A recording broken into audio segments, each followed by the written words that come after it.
you've completed the 12-week foundational blueprint. You've trained for 4 more months with the advanced progression system. You're now month 7. You're stronger than you were a year ago, perhaps significantly stronger. You're healthier, you're moving better, you're thinking about your body differently. And now you arrive at an important crossroads. For months 1 to 6, everyone follows the same basic progression. The 12-week blueprint gets everyone to the same place. Foundational strength, decent cardiovascular fitness, improved flexibility, and established training habits. This is deliberate. This foundation is essential for everyone. But starting in month 7, the path diverges. What you want to build now determines the direction your training takes, and the direction you choose will shape your training for the next years or decades. Jack LaLanne understood this. He trained for 70 years, and across those 70 years he periodically shifted his training focus. Sometimes his emphasis was on building strength. Sometimes it was on athletic conditioning and performance. Sometimes it was on maintaining mobility and flexibility for longevity. Over his lifetime, he explored all paths, but at any given time, he had a primary focus that drove his training design. This is what's available to you. 3 specialization paths. 3 different approaches to training. All valid, all producing different results. All sustainable long-term. Your choice determines the next phase of your training. Let me outline the 3 paths. Path 1, Advanced Strength Building. This path focuses on developing maximum muscle strength and power. The goal is to build serious strength, the kind of strength that allows you to do impressive things with your body. Pull-ups with weight, one-arm push-ups, pistol squats, heavy resistance training. The focus is on low-rep, high-intensity training, progressive loading, building muscle tissue. This path appeals to people who want to be genuinely strong, who want to build muscle, who want to be able to do athletic feats that most people can't do, who find motivation in measurable strength gains. The strength path produces excellent aesthetic results. You'll build visible muscle. Your body composition will improve. You'll look athletic and powerful. But the primary focus is capability and performance, not appearance. Path 2, Athletic Conditioning. This path focuses on building cardiovascular fitness, endurance, and athletic performance.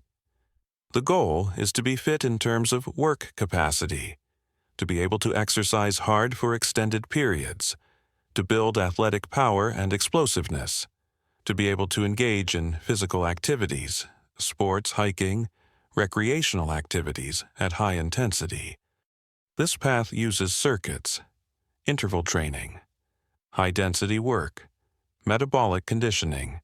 The focus is on sustained effort and recovery capacity.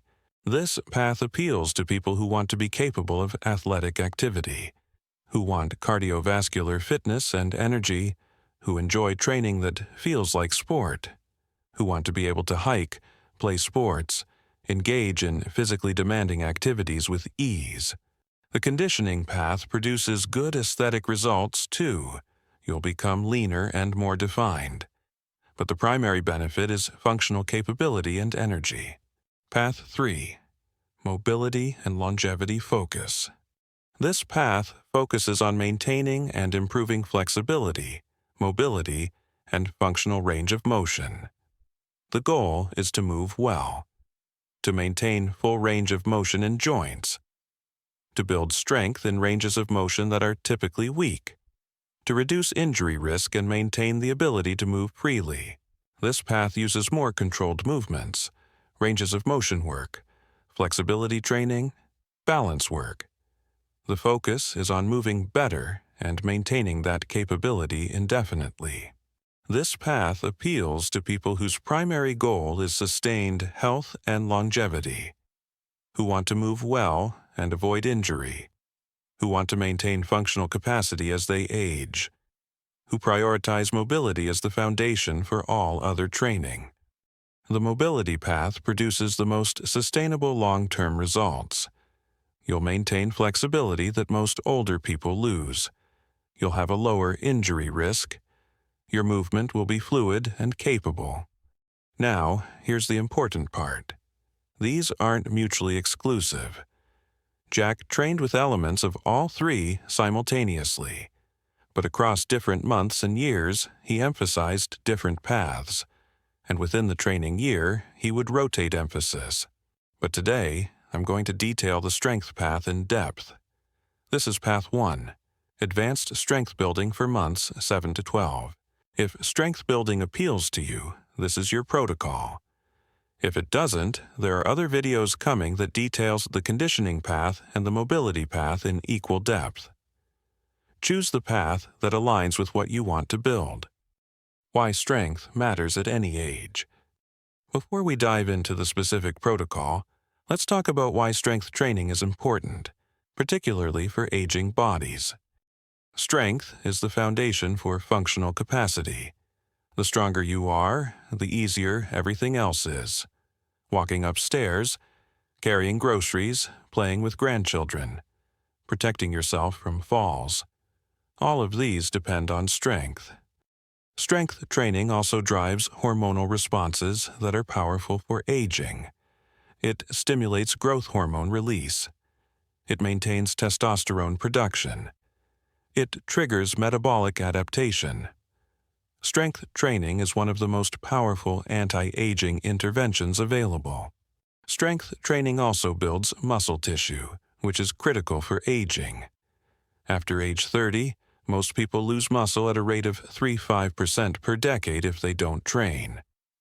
This loss of muscle is one of the primary drivers of aging. Strength training stops this loss. It reverses it.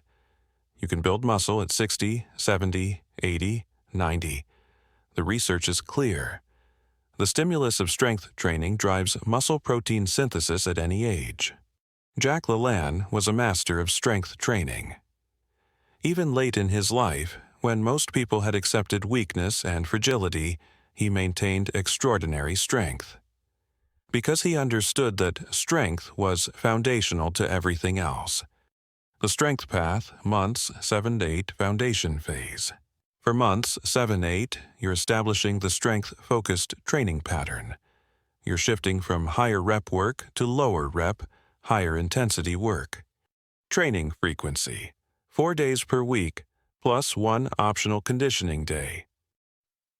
Monday, upper body strength focus. Pull-ups or weighted pull-ups. 5 sets of 3–5 reps. Very low reps, maximum intensity. Push-ups, harder variation. 5 sets of 3–5 reps or dips. 5 sets of 3–5 reps. Barbell rows or heavy inverted rows. 4 sets of 5 and 8 reps. Shoulder press, 3 sets of 5–8 reps. Tuesday, lower body strength focus. Pistol squats, assisted if needed, or heavy squats. 5 sets of 3–5 reps. Single leg glute bridges. 4 sets of 5–8 reps per leg. Heavy carries. Farmer's walks if dumbbells available, or heavy object. 3 sets of maximum distance. Core strength. Heavy loaded planks or weighted. 3 sets of 5 to 8 reps. Thursday, upper body strength variation. Different pull-up variation. Chin-ups if previous were pull-ups. 5 sets of 3–5 reps. Different push variation. Archer push-ups or decline. 5 sets of 3–5 reps. Rowing variation. 4 sets of 5 to 8 reps. Core, 3 sets of heavy work. Friday, lower body strength variation. Different squat variation. Bulgarian split squats or pistols. 5 sets of 3 to 5 reps. Glute work variation. 4 sets of 5–8 reps. Core, 3 sets of heavy work. Optional, 10–15 minutes of light conditioning. Saturday, optional, conditioning day. Light circuits or easy movement. Not intense, recovery-focused. The goal for months 7-8 is establishing the strength training pattern. Heavy compound movements. Low reps, 3-5 range. Multiple sets. Adequate rest between sets. 2 to 3 minutes for strength work. Months 9-10, strength building phase. Months 9-10, you progress the strength training. You're adding slight reps or moving to harder variations. Monday, upper body. Weighted pull-ups, belt with weight or resistance bands. 5 sets of 5-8 reps. Weighted push-ups or heavy dips. 5 sets of 5-8 reps. Heavy rowing, 4 sets of 5-8 reps. Shoulder press, 4 sets of 5-8 reps. Tuesday, lower body. Pistol squats. Progressively less assistance. 5 sets of 5-8 reps each leg. Weighted glute bridges, 4 sets of 5-8 reps. Heavy carries, 3 sets of distance. Weighted core, 3 sets of 8 to 10 reps. Thursday, upper body variation. Different pull variation with weight. 5 sets of 5-8 reps. Different push variation with weight. 5 sets of 5 to 8 reps. Row variation, 4 sets of 5-8 reps. Friday, lower body variation. Different squat variation with resistance. 5 sets of 5-8 reps. Glute variation with weight. 4 sets of 5 to 8 reps. Optional light conditioning. The progression is subtle but consistent. You're adding weight or reps, you're getting stronger. The foundation of heavy compound movement stays consistent. Months 11-12. Strength mastery phase. Months 11-12, you've been training for a full year. You're significantly stronger than you were at month 1. The question becomes, how strong can you get? Monday, upper body. Weighted pull-ups, 5 sets of 6-10 reps. Some people now doing serious weight. Weighted dips, 5 sets of 6 to 10 reps. Heavy rowing, 5 sets of 6 to 10 reps. Overhead press, 4 sets of 6 to 10 reps. Tuesday, lower body. Pistol squats, 5 sets of 6-10 reps each leg, no assistance. Weighted glute bridges, 5 sets of 6 to 10 reps. Single leg carries, 3 sets each leg. Weighted core, 4 sets of 8 to 12 reps. Thursday, upper body variation, still very heavy. Pull variation with significant weight. 5 sets of 6 to 10 reps. Push variation with significant weight. 5 sets of 6 to 10 reps. Row variation, 5 sets of 6 to 10 reps. Friday, lower body variation. Squat variation with resistance. 5 sets of 6 to 10 reps. Single leg work. 4 sets of 6 to 10 reps each leg. Optional conditioning. By month 12, you've built legitimate strength. You're pulling body weight plus significant additional weight. You're doing pistol squats. You're pressing substantial loads overhead. This is real strength. Measuring strength progress. How do you know you're getting stronger? Testing. Month 7, baseline. Maximum pull-ups you can do. Maximum push-ups you can do. Maximum pistol squats you can do each leg. Maximum plank hold time. Maximum farmer's walk distance. Month 12, reassessment. Repeat the same tests. Compare results. Most people training this strength protocol will see pull-ups, 5 to 10 additional reps if starting from assisted pull-ups, or 20-30 lbs if already strong. Push-ups, plan 15 additional reps or progression to one-arm variations. Pistol squats, from assisted to unassisted, or increased reps from 3 to 8+. Plank, from 60 seconds to 2+ minutes. Carry distance, significant improvement. The science of strength training and longevity. Here's why strength matters for aging. Strength training stimulates protein synthesis. Your muscles actually build new protein tissue in response to training stimulus. This is how you build muscle at any age. The mechanism doesn't change at 60 versus 30. The hormone sensitivity might be slightly different, but the adaptation still happens. Strength training maintains bone density. Your bones respond to load by becoming stronger. Strength training is one of the best interventions for preventing osteoporosis. Strength training maintains metabolic rate. Muscle tissue requires calories to maintain. More muscle means higher metabolic rate. This is why strength training helps prevent age-related weight gain. Strength training improves balance and reduces fall risk. Stronger muscles stabilize joints better. Stronger legs provide better balance. Better balance means fewer falls. Strength training improves cardiovascular health. While conditioning training is traditionally thought of as cardio, strength training also improves cardiovascular markers: blood pressure, cholesterol, glucose control. Jack LaLanne understood all of this intuitively. His strength training maintained his ability to function, his appearance, his health markers, and his longevity. After month 12, continued strength. The strength protocol can continue indefinitely. You'll reach a point where you're quite strong. Then the question becomes, how do you maintain and progressively build from there? Options: add additional resistance. Dumbbells, barbells, vests with weight. Progress to even harder variations. One-arm movements, advanced gymnastics skills. Periodize your training. Heavy strength phases, then higher rep maintenance phases, then back to heavy. Specialize in specific movements. Become really excellent at pull-ups, for example. Many people will continue the strength protocol for years or decades. It's sustainable, it's engaging. It produces results and maintains them. But some people, after building strength, might want to shift emphasis. Maybe they want to build more conditioning. Maybe they want to focus more on mobility. The beauty of this system is that you can shift emphasis whenever you want. You have the foundational strength now. You can maintain it while emphasizing something else, choosing your path. So, the question for you: does the strength path appeal to you? Do you want to build genuine strength over the next 6 months and beyond? If yes, follow this protocol exactly as outlined.